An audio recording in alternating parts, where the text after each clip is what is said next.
Hello students, मैं Annapurna Jha, degree college Manoharpur, department of history. आज इस क्लास में हम सेमेस्टर 3 CC 7 में बहमनी साम्राज्य के प्रशासनिक व्यवस्था की चर्चा करेंगे। बहमनी राज्य मूलतः मध्यकालीन निरंकुश राजतंत्र की अवधारणा पर आधारित था। प्रारंभ में गुलबर्गा और बाद में बीदर उसकी राजधानी बनी। बहमनी शासन में शासन व्यवस्था का मूल आधार स्वयं सुल्तान था। अलाउद्दीन द्वितीय के शासनकाल में महमूद गवा ने शासन व्यवस्था में सुधार लाने के लिए कई उपाय किए थे। बहमनी सुल्तानों का शासन निरंकुश एवं स्वेच्छाचारी था। सुल्तान केंद्रीय शासन का प्रमुख था। उसकी शक्तियाँ और अधिकार असीमित थे। वह राज्य की समस्त शक्ति का मुख्य स्रोत था। शासक के साथ साथ वह मुख्य न्यायाधीश, प्रमुख कार्यपालक और प्रधान सेनापति भी था। सर्वाधिकार और सर्वशक्तिशाली होने के साथ साथ बादशाह प्रजा के प्रति कर्तव्यपरायण होता था। शासक स्वयं को ईश्वर का प्रतिनिधि मानता था। मुजाहिद शाह जैसे शासकों सुल्तानों ने स्वयं को जिल्ले इलाही अर्थात पृथ्वी पर ईश्वर की छाया माना। अलाउद्दीन बहमन शाह स्वयं को खलीफा का प्रतिनिधि मानता था। उसने अपने सिक्कों पर खलीफा का नाम अंकित कराया तथा स्वयं को खलीफा का दाहिना हाथ घोषित किया। केंद्रीय प्रशासन में सुल्तान की सहायता के लिए एक प्रतिनिधि मंडल की व्यवस्था थी, जिसमें 8 सदस्य होते थे। प्रधानमंत्री को वकील उल सल्तनत के नाम से जाना जाता था। वह सभी प्रशासनिक कार्यों में बादशाह की मदद करता था। सुल्तान के सभी आदेश प्रधानमंत्री द्वारा निर्गत किए जाते थे तथा सभी आदेशों पर उसका हस्ताक्षर अनिवार्य होता था। प्रमुख न्यायाधीश को सदर ए जहां कहा जाता था तथा वह न्याय विभाग के साथ साथ धार्मिक विभाग का भी अध्यक्ष होता था। इसके अलावा वित्त और राजस्व संबंधी मामलों के लिए अमीर ए जुमला यानी वित्त मंत्री, विदेश संबंधी मामलों के लिए वजीर ए अशरफ या विदेश मंत्री तथा अन्य विभागों के मंत्री होते थे। कोतवाल और नाजिर निम्न श्रेणी के मंत्री होते थे, जो राज्य के सर्वोच्च अधिकारियों के लिए सहायक का कार्य करते थे। मोहम्मद शाह प्रथम ने बहमनी राज्य की शासन व्यवस्था को संगठित किया था। उसने केंद्रीय प्रशासनिक व्यवस्था के संचालन के लिए 8 विभागों की स्थापना की तथा इसमें से प्रत्येक विभाग को कुशलतापूर्वक संचालित करने के लिए इसे एक एक मंत्री के अधीन रखा गया। विभागीय मंत्रियों के नाम क्रमशः इस प्रकार थे: प्रधानमंत्री, निरीक्षण मंत्री, विदेश मंत्री, वित्त मंत्री, उप वित्त मंत्री, कोतवाल, न्यायाधीश और पेशवा। विभागीय मंत्रियों के अलावा उसने निम्न श्रेणी के अधिकारियों की भी नियुक्ति की थी। मोहम्मद शाह प्रथम ने अपनी सेना को सुदृढ़ बनाने के लिए एक तोपखाना विभाग का भी निर्माण किया था। मंत्री परिषद एक सलाहकारिणी संस्था की तरह कार्य करती थी। वह प्रशासनिक कार्यों में सुल्तान को सलाह देती थी, पर उसे मानना न मानना पूरी तरह से सुल्तान की इच्छा पर निर्भर था। मंत्रियों को नियुक्त करने और उसे हटाने का अधिकार सिर्फ सुल्तान को था। वे अपने कार्यों के प्रति भी सुल्तान के प्रति ही उत्तरदायी होते थे। वास्तव में केंद्रीय प्रशासन का केंद्र बिंदु स्वयं सुल्तान था और उसकी इच्छा ही अंतिम आदेश मानी जाती थी। बहमनी राज्य क्रमशः प्रांत, सरकार और परगनों में विभाजित किया गया था। प्रांत को तरफ भी कहा जाता था तथा इसके प्रधान या सूबेदार को तरफदार के नाम से जाना जाता था।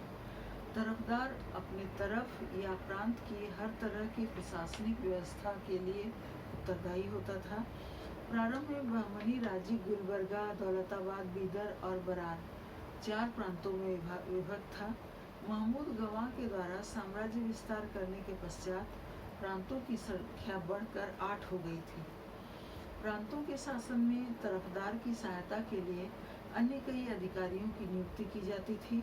प्रांतों में राजस्व व्यवस्था की निगरानी, सैनिकों की नियुक्ति एवं संगठन तथा सैनिक और असैनिक अधिकारियों की भी नियुक्ति की जाती थी। प्रांतों के प्रधान पर सुल्तान का नियंत्रण रहता था। सभी प्रांतीय अधिकारियों की नियुक्ति, स्थानांतरण और उसे पद से हटाने का कार्य सुल्तान के द्वारा ही किया जाता था। सभी अधिकारी अपने कार्यों के लिए सुल्तान के प्रति उत्तरदायी थे। प्रांतीय अधिकारियों और सूबेदारों पर नियंत्रण रखने के लिए सुल्तान स्वयं समय समय पर प्रांतों का दौरा करते रहते थे। कुछ तरफदारों को केंद्र में मंत्री के पद पर भी नियुक्त किया जाता था। तरफदार या सूबेदार मूलतः सैनिक अधिकारी होते थे। उनकी सेवा में 2000 घुड़सवारों को रखा जाता था। युद्ध के अवसर पर ये प्रांतीय अधिकारी अपने सैनिकों के साथ सुल्तान की सेवा में उपस्थित होते थे। मोहम्मद शाह तृतीय के समय प्रधानमंत्री महमूद गवा ने प्रांतीय प्रशासन को और अधिक कुशल बनाने के लिए प्रत्येक प्रांत को 2 भागों में विभक्त कर दिया तथा प्रत्येक भाग के लिए अलग अलग अधिकारियों की नियुक्ति की गई। स्थानीय प्रशासन के अंतर्गत प्रशासनिक सुविधा के लिए प्रत्येक प्रांत का विभाजन सरकारों में तथा सरकार का विभाजन परगनों में किया गया था। सरकार और परगनों के प्रशासनिक अधिकारी अपने अपने क्षेत्र में शांति व्यवस्था स्थापित करते थे। इसके साथ ही भू राजस्व वसूलना भी उन्हीं की जिम्मेदारी थी। प्रत्येक परगने को कई गांवों में विभक्त किया गया था। प्रशासन की सबसे छोटी इकाई गांव थी। प्रत्येक गांव में पंचायत की व्यवस्था थी जो गांव के प्रशासनिक व्यवस्था के प्रति जिम्मेदार थी। इस कार्य में नंबरदार भी उनकी सहायता करते थे। बहमनी प्रशासन में भू राजस्व प्रणाली को उन्नत बनाने की ओर अधिक ध्यान नहीं दिया गया। भू राजस्व क्षेत्र में परंपरागत बटाई और कनकूट प्रणालियों का प्रचलन था, पर मोहम्मद तृतीय के शासनकाल में मोहम्मद गवा ने भू राजस्व के क्षेत्र में कई सुधार किए।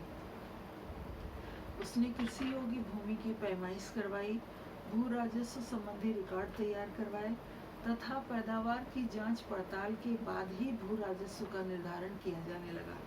किसानों को सिंचाई संबंधी सुविधाएं उपलब्ध कराई गई तथा भू राजस्व से संबंधित कई नए नियम बनाए गए। भू राजस्व संबंधी इन कार्यों के कारण ही महमूद गवा को टोडरमल का अग्रगामी कहा जाता है। बहमनी प्रशासन में न्याय व्यवस्था का मुख्य स्रोत एवं सर्वोच्च न्यायाधीश स्वयं सुल्तान था। उसका निर्णय ही अंतिम निर्णय माना जाता था। किसी अपराधी को कठोर से कठोर सजा देना अथवा उसे क्षमा कर देना सुल्तान की इच्छा पर निर्भर था। सुल्तान के बाद सदर ए जहां न्याय का उच्च अधिकारी था। वह राज्य का मुख्य न्यायाधीश था। प्रांतों में न्याय व्यवस्था का कार्य तरफदार और काजी करते थे। परगने में मुख्य परगना अधिकारी तथा गांव में ग्राम पंचायत के द्वारा ही न्याय व्यवस्था का कार्य किया जाता था। अपराधों के लिए कठोर दंड की व्यवस्था थी। मृत्युदंड और अंग भंग जैसी कठोर सजाओं का प्रचलन था। छोटे छोटे अपराधों के लिए प्रायः जुर्माना कर दिया जाता था। सैन्य प्रशासन के क्षेत्र में बहमनी सुल्तानों ने मुख्य रूप से सरदारों और जागीरदारों को इसका आधार बनाया। वे सेना के लिए सरदारों, सूबेदार और जागीरदारों की सेना पर निर्भर थे। सुल्तानों के अधीन केंद्रीय सेना होती थी। इस स्थायी सेना में पैदल सैनिक, घुड़सवार, हाथी और तोपखाना मुख्य अंग थे।